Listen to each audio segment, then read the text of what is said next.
everybody. I'm Pastor AJ Houseman, and welcome to 10-Foot Pole, a podcast to dig deeper into aspects of the Bible that get glossed over or totally ignored in most preaching. The Bible has a lot of parts that are racy, uncomfortable, and sometimes downright horrifying. Let's talk about it. Well, guys, Season 2. Welcome to Season 2, Episode 1. Woo-hoo. So great. And our first guest today is the Reverend Karl Muhlbach from Trinity Lutheran Church in Boonesboro, Maryland. And some of you are like, wow, how did Karl get such a guest of honor to be the first guest? And I haven't told Karl this, but truthfully, it's because you were someone like I meant to have on last season and like just somehow never got scheduled. So when it came to like starting to schedule guests, I was like, well, Karl obviously is the top of the list here. Thank you. Yeah. I'm excited. It's going to be a good time. And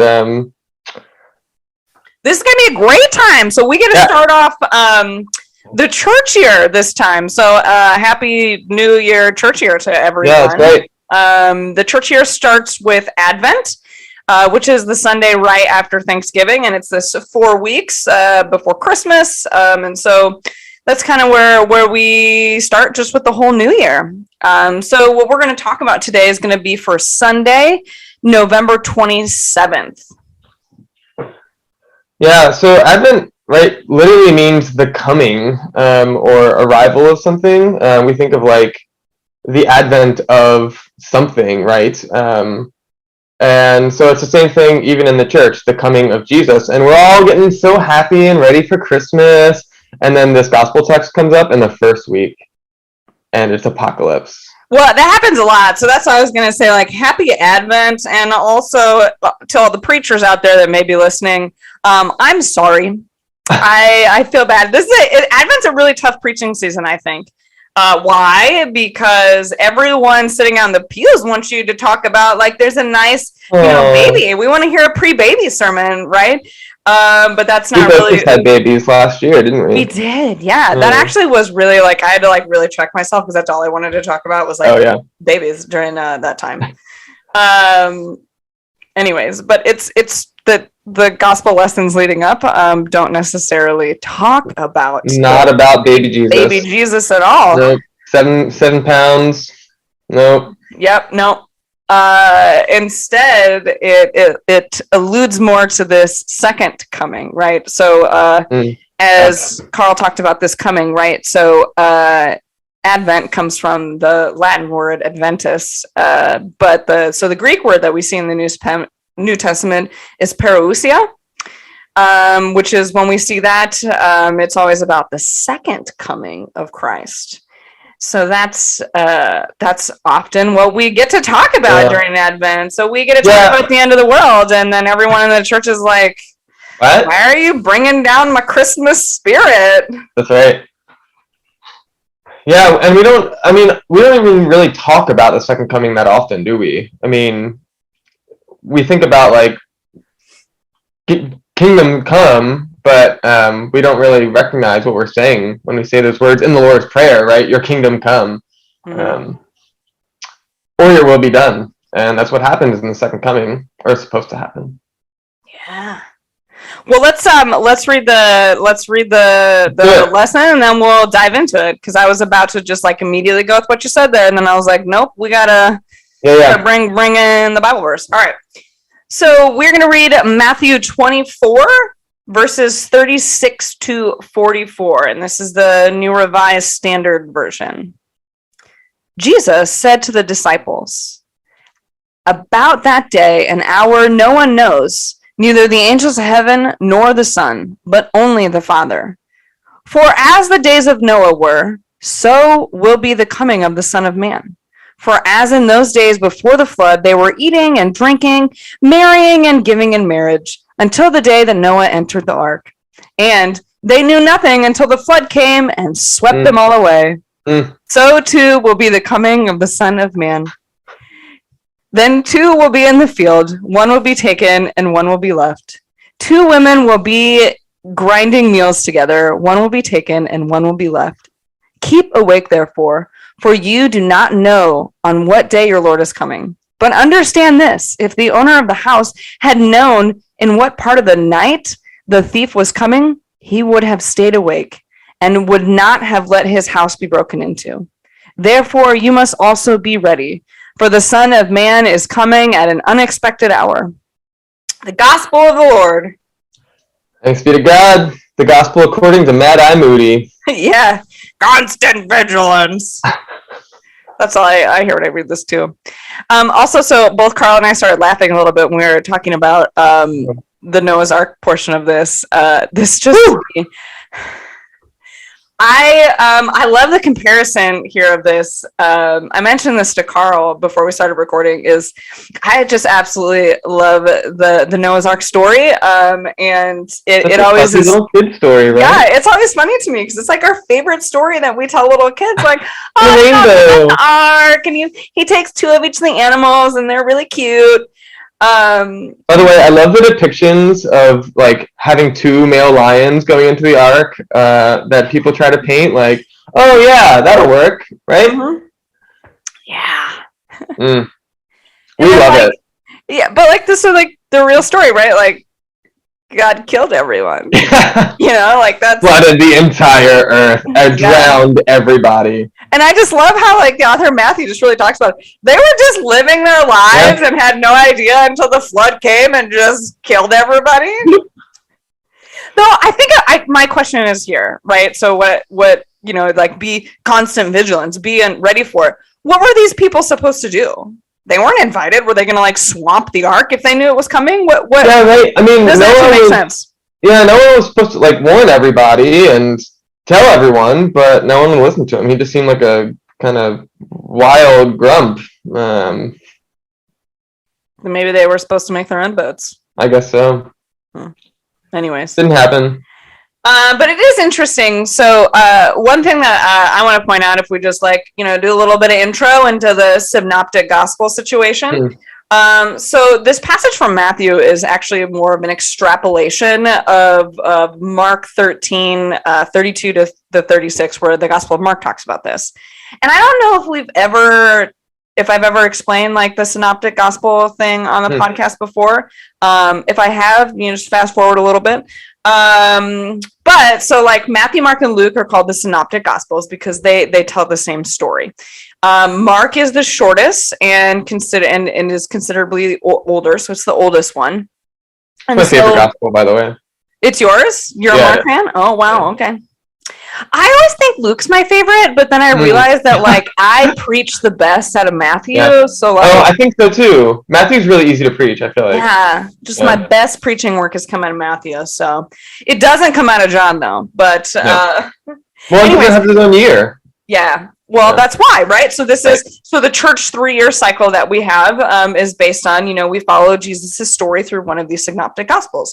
Yeah, and I'm not complaining, by the way. John is just rogue, right? Like, I know I've mentioned this, that like John tells a totally different story. But so Mark's the oldest, and then so what we know is that the authors of both Luke and Matthew had access to Mark, like they had Mark's story when they were writing their version, and so each of these authors made little changes, edits, added things in that they thought were important that weren't in Mark's version. And they also have things that draw together in themselves. And so what scholars have recognized is they had access to Mark. They also had access to another source gospel material that we call the Q source. Oh, because you're a Q person? You don't think and you don't believe that? Oh no, I just hate the letter Q at this point with QAnon and Oh yeah. I didn't even think about that. That is really interesting to talk about. We can call it something else then. Yeah, I think so. Okay. This unknown, just, this gospel that someone else wrote that we don't have, right? That they had access to, and that's why they, wrote some of the same things down. Anyways, so the author of Matthew has added things to what Mark said because they thought that it needed a little bit more detail in it. Like the Noah's Arks, comparison that gets added in there. That's something that whoever was writing down Matthew was like, oh, people aren't going to understand this. They're going to, maybe think there's some weird rapture theology. And so instead, I'm going to add this piece in so people understand what they're supposed to do. Yeah. I'm not sure if it helped.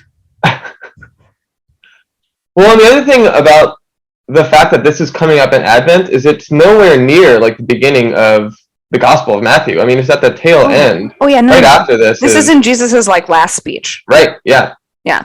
So I said it's a rough time to be a preacher when everyone wants to hear a baby Jesus sermon, and you're like, well, Matthew's not telling us that. He's saying, listen, be ready, or else you're just gonna get swept away and killed in a flood.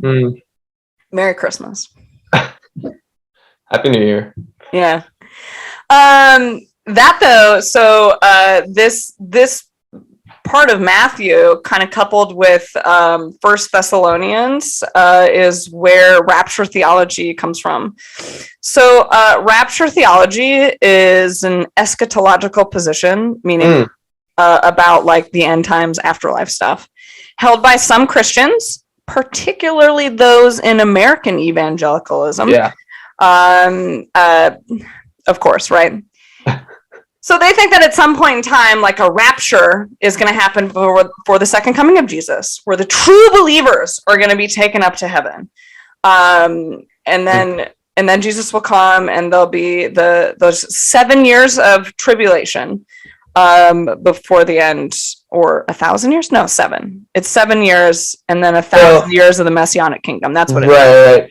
Yeah, which like is a really easy trap to fall into, right? If you just Google like this apocalypse stuff, it's like, oh yeah, sure, yeah, the bad people will stay on Earth and all, and it's the good ones. Which is actually, as we've established, is the opposite, actually, of what Matthew is getting to here. So, especially with the illustration of Noah's Ark. So, what happened in Noah's Ark is the bad people got swept away and the good remained. And so, when you think about it that way, it's the exact opposite of sort of this rapture theology. And I will say, so how this came about, because I find the history a little fascinating. So, there was an Anglican priest serving in Ireland. His name is John Nelson Darby. Oh yeah. Yeah, and in 1833 is where they really think that this originated with Darby. So he got in a terrible accident and totally changed his whole faith perspective. And so he left the Anglican Church and started his own church movement based on this theology. And he actually made new translations of the Bibles and did study Bibles. That. Yeah, he translated it and he did English, French, and German, I believe. Okay. And made them annotated Bibles. So they had like his notes and stuff like that. And actually that's how it got to the United States, is these Bibles made it here and were circulating in the Christian community in the United States. And it just really took on heavy traction there. So that's it is still really prevalent. What's that? It is still really prevalent, like you're saying. I mean, a lot of evangelicals are like, oh yeah, that's happening. And I hate the name of it, right? Because we're millennials, and the name of it is like millennialism and dispensationalism. It's some interesting theology. So I think an interpretation issue, and so part of what I think that you'll find, especially in American evangelicalism, is reading the Bible literally. And we've talked about this. That means that I read it in English, and I think that it literally means the exact words on this page, even though it's probably been in English. Even though it's probably been translated multiple times, redacted multiple times, the whole thing, right? So I mean this literally English the way it stands. And so when you couple, these verses from First Thessalonian, which are chapter 4, verses 16 to 17, for the Lord himself, with a cry command, with the archangel's call, and with the sound of God's trumpet will descend from heaven, and the dead in Christ will rise first. Then we who are alive, who are left, will be caught up in the clouds together with them to meet the Lord in the air. So we will be with the Lord forever. Okay. So if you couple that with what we read in Matthew today, taking out any sort of, I can see where you could get that. Oh, sure. The problem with this interpretation, though, is this letter to the Thessalonians was written in Athens, Greece by Paul in the year 52 AD. The book of Matthew was written by someone else between around 70 to 80 AD in Syria. So you're taking two completely different things written by two completely different people, 30 to 40 years apart, hundreds of thousands of miles apart, having nothing to do, would have never seen these pieces from one another. And you're connecting these dots in a weird way to come out with something here, I think is a problem. Yeah, well, and right, it's always helpful to remember that Paul thought Christ was coming imminently. Yes. Which plays into this too, right? Well, I think there's something to be said also too with the audience that the author of Matthew was writing for as well too. Like it's now been, it's now been 50 years since Christ's death, and people are like, wait a minute, I thought he was coming back like now, right? And so they're starting to lose hope, I think, is the big issue, right? They're losing hope. Sure. But say it. No. So can I go into The Leftovers? Oh yeah, let's do it. So if you haven't seen the show called The Leftovers, it's on HBO, and what happens is there is a disappearance, and I think it's something like 2% of the world just disappears. And the opening scene is this mom is like a frustrated mom trying to do some laundry in a laundromat, and she goes out to the car, and her child is just gone. Mm-hmm. And all around you, like, there are other people just like panicking because all these people are disappearing. And the show is really strange. It can be difficult to get into initially, but it's done by the same people who did Lost. And it's really a good character study on human behavior with really traumatic events, like a disappearance or a flood and all these people dying. And so if you literally believe in the flood... Wait, what is this? So what does the show say the connection to the people who disappeared are? Do we know? Yeah. So one of the main characters is an Anglican priest, actually. And so, he's really religious. There's lots of cults that come up. And people are trying to figure out if these people who disappeared are in heaven, and if they were similar to what we're talking about, going into heaven because they were the saved people, or if the people left on earth were the ones that were saved. Yeah, right? And so, you don't really know. You don't know where the people went. And it just goes from there. And so, that's I see where that sparks your where that you drew that connection, because that's especially what we talked about, right? So if you read the Gospel of Matthew here in connection with 1 Thessalonians, you're hearing that the people being taken are the good and the bad are being left. Yep. But when you couple it with the story of Noah's Ark, it's the exact opposite, right? The bad are being swept away and the good are being left. And if you look at the last part of this gospel lesson, right, two people will be husking corn in the field. One will be taken and the other is left, right? And so there's a lot of speculation about whether your left is a good thing or a bad thing. And you think about that too, literally, if you're on the left hand, who's on the left hand of God, who's on the right hand of God? And so what does that mean to be left? That's why the show is called The Leftovers, by the way. These people consider themselves to be the leftovers, and are they in hell at this point?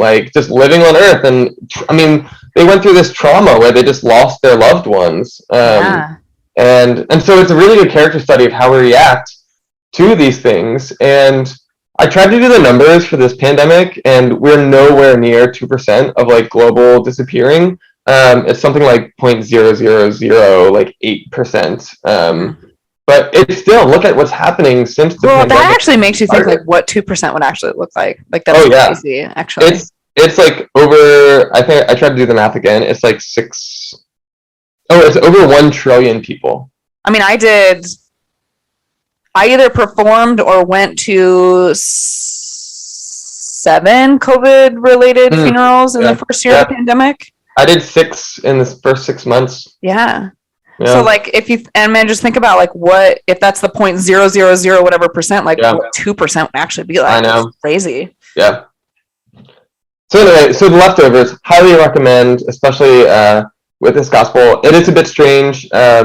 but it's totally worth it. Get to the third episode. That's where you get to the priest episode, and spot on. Anyway. Yeah. Well, you said it's a good, like, it's a good look at sort of like human behavior and characters, and I think that actually, like, that may be the biggest, to me, takeaway of what this passage from Matthew is really about. Right. Like, what is your behavior in this? What is your behavior? From a Lutheran perspective, right? Like, we always say, Jesus gave us this gift, right? And it's our job to live in response to this gift. Right. And so I wonder, like, if that's really what it's alluding to, right? Like, this constant vigilance, right? Like, you never reach a point where you're no longer being asked to love your neighbor and do all of the things that Jesus, said to do, take care of the poor, the orphan, the widowed, the imprisoned, right.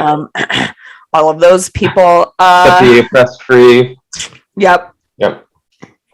Well, so that's another thing in the show too, is they're like, well, if this happened once, could it happen again? And like, do we need to live our lives right so that like we either don't get lifted up, or so that we can and we are joining. So if they're like, F it, like, I'll just live and however I want. And some people are like, no, we got to live better because it could happen again. And so that's the same with the second coming, right? We're supposed to be vigilant so that we are prepared for the second coming. And people in the pews have different ideas of what the second coming are, just like with every aspect of our theology.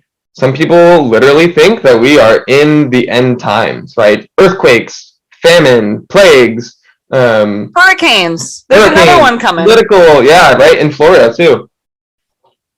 Yeah, Florida really is in the end times. Like, let's be clear. Like, there's just. But then other people are really, I mentioned earlier, they're ambivalent to the second coming. They're like, yeah, it'll come eventually. Like, whatever. I'm just going to keep living my life and try to be a good person, whatever that means. Or I think there's also people that like just don't believe it at all, right? Like it's been so long, right? That this is just Yep. And kind of with that, I think some people are like, well, eventually humanity will come to a point where it's that long arc of justice that will reach this point and moment where we get it right, and Christ will be like, good job, humans, you're doing what I told you to. And like, who knows? I mean, yeah. Could be one possibility. I think about this too, like if now was the moment, right? Like if this is the end times, if like, Christ comes back soon, I feel like what would happen is it would look like Karl has a toddler. He knows what this would be like. If you have a toddler, right, and you leave them alone for like 4 seconds and you're like, hey, just give your sister Cheerios. Right. And you leave the room for 2 minutes. You come back. There's paint on the ceiling. There's flour all over the cupboards. The baby's covered in flowers. Cheerios are everywhere. Yeah. And you like walk in and they're just like deer in the headlights. Like, like that's what I expect. Yeah.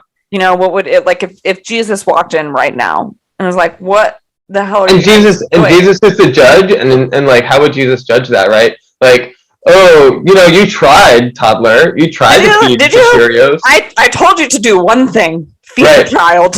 Yeah. And maybe there's like one Cheerio that like ended up on the child's plate after being flung all over the place. So like, Does it count? Yeah. But I think Jesus is, a kind judge, a merciful judge. And so, right, the hope in Jesus is that Christ will judge justly and mercifully. But yeah, and that's what we hope in. But you bring a good, I think when you talk about the long arc of justice, is it? I think this is where we differ. I think in maybe how you and I believe, as opposed to some that have really individualistic ideas. Like, is this the justice of all of humanity? Are we being judged as the human race, or is it an individual judgment?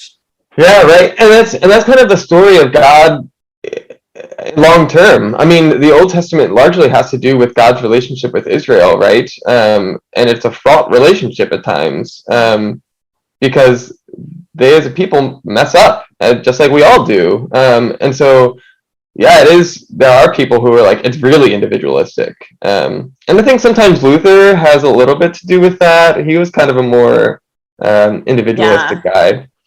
I like to think it's like a both and, right? Like, because if it is just totally, humanity as a whole, then you can start to get into a mindset that like your individual actions don't matter. And I don't think that's true either. Right. But at the same time, I do think that it does matter what we as humanity do to treat each other, our earth,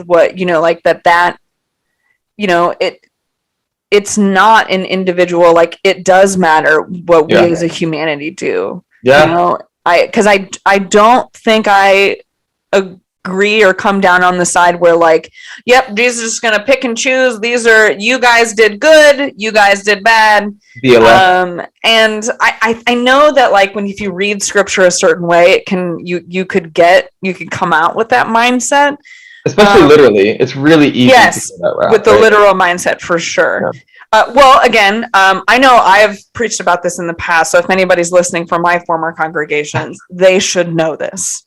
Where in English, we see the word you is 99% of the times plural in the Greek. It is you all. But when we translate it into English, right, like you in English serves as a you and a you all, like that can be a plural thing.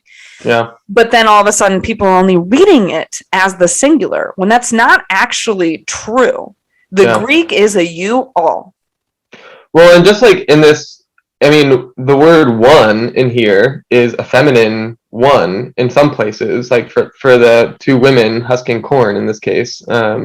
Sorry, I'm using a weird translation, but it's not weird. It's a different translation, but the one is a feminine one, and so it's like you hear the word one, and you're like, oh, that's usually just one person. But in Greek, there's feminine and masculine endings. But the other thing too, AJ, I think you said parousia and eschatological earlier, and we haven't really talked too much about apocalypse. I mean, we've alluded to it, right? Let's talk about it. Because when we talk about church apocalypse, it's different than apocalypse now. Right. And so like I'm really bad at Greek because I had it online, but it was apocalypsis, which means to reveal or to unveil something. And so this is like considered the little apocalypse, the little unveiling of who Jesus is, who God is, and ultimately Advent, right, which is why we're starting with this, is the revealing of who Jesus is through the incarnation, through the birth of Jesus with Mary. And I mean, it really is a beautiful way to have Christ revealed to us in this way. And I think it is helpful for this text to start because we do romanticize that little baby Jesus, right? And this brings us back. It tamps down that like the put your cookies away. It's not time. Yeah, right. And it just reminds us of that other coming. This it wakes us up, I think, in some ways. To who Christ. And that alludes more to the history of Advent. I think where we are at in our 21st century culture is Advent gets lost in this pre-Christmas season that we have created. But in the historical of it, Advent was a time of fasting and of prayer. There some history would call it like a different form of Lent. Like especially Eastern Orthodox churches and those that celebrate St. Martin's Day, which is November 11th, they actually celebrate Advent starting from November 11th, and historically it's been called the Lent of St. Martin, right? And so so looking at it, I learned that from Bishop Gold last year, and I was like, you're just classic. Yeah, of course, sure. Yeah. Yeah, Well, but that yeah. it's but that the way that it is approached historically has been more of the same type of fasting and stuff as Lent. Yeah. Well, and I mean, Advent didn't really start being celebrated as a Christian holiday until like the 4th or 5th century, I think. Yeah, it's very late to the scene. And actually, from what I read, no one actually could nail down really where it came from exactly. Just sort of people started doing these different traditions, this time of year as they sort of narrowed down. Okay, Christmas is going to be with this winter solstice, and we're going to put it here. And so then, they just thought like, hey, we need a season of sort of preparing for this, of preparing our hearts and minds for what this means. And that's for the coming, right? Yeah. And still a lot of Christians don't even recognize Advent, right? It's just they're just going on like we. A lot of churches. Yeah. So yes, there are even mainline Protestants. What? Even some mainline Protestants haven't started celebrating Easter until like recent decades. Really? Well, I didn't know that. Yeah. Easter's I had a member Easter's like a big deal, I guess, for Lutherans. I mean, I always did it as a kid. Interesting. Yeah. So Advent is a very interesting time. But you're right. So we look at the apocalypse, so the revelation, that Jesus is being revealed to us, and to be vigilant about who Jesus is. And I think that really comes down to, what does this constant vigilance mean? Well, go back to like, well, here are the things that Jesus said to do, right? That which I do think we double down on. I think in a little bit of the Christmas season, like. Yeah. I don't know, people spend more time in soup kitchens or making gifts or donating things to shelters. And so like, I think that, while that Christmas spirit kind of stuff that has seeped into our, our secular culture, I think that there are some roots in the Christian history of it. Yeah, for sure. And right, we could get into if we wanted to, but sometimes we do those things because it makes us feel good about ourselves. Yeah. But the hope is that we're doing those things because Christ tells us to care for these people who are in need, who deserve it, deserve that grace, deserve those good things. I did see. I want to share a quote that I saw. I forget. I didn't write down who actually said it, but it was good. It says, "We are in a world pregnant with hope, and we live in the expectation of the coming of God's kingdom on earth, and that we are midwives of another world." And so I think that also can really apply here with thinking of birthing another world, another kingdom of God. Yeah. Yeah. I think that's what we do every day when we do those acts of justice and kindness, when we're fighting for liberation. Right. That is what we're doing. We are attempting to birth, this whole new kingdom. Constant vigilance. And that's the work. Yeah. That's what we're doing. Well, happy Advent, everyone. Happy Advent. As your week starts. Get ready. Yeah, thanks, Karl, for joining us this week on the first episode. Thank you, AJ. Love the new name, 10-foot pole. Yeah, the trailer for season 2. We'll talk a little bit about the new name and some good fun stuff that's coming along with season 2. You can also hear about it and find about it if you find us on Facebook at facebook.com/10-foot pole podcast, and wherever you listen to podcasts. And the new website is live. 10footpolepodcast.com. You can go check out. There's not a lot there. It is live, but literally you can get to like the episodes, and that's about it for right now. Building content as I go. I am a working stay-at-home mom, so I do it when I can find some time to get the new content up there. But slowly that'll be building. You can also subscribe through the website for email notifications, and you'll get nice new notifications from me when new episodes come out. when other new content will be added, such as the blog and things like that. So please check that out and stay tuned with what's coming up in the future. And the 10-Foot Pole podcast is, of course, a ministry of the Delaware Maryland Synod, and you can learn more by going to demdsynod.org. That is all for this week. Take care, everyone.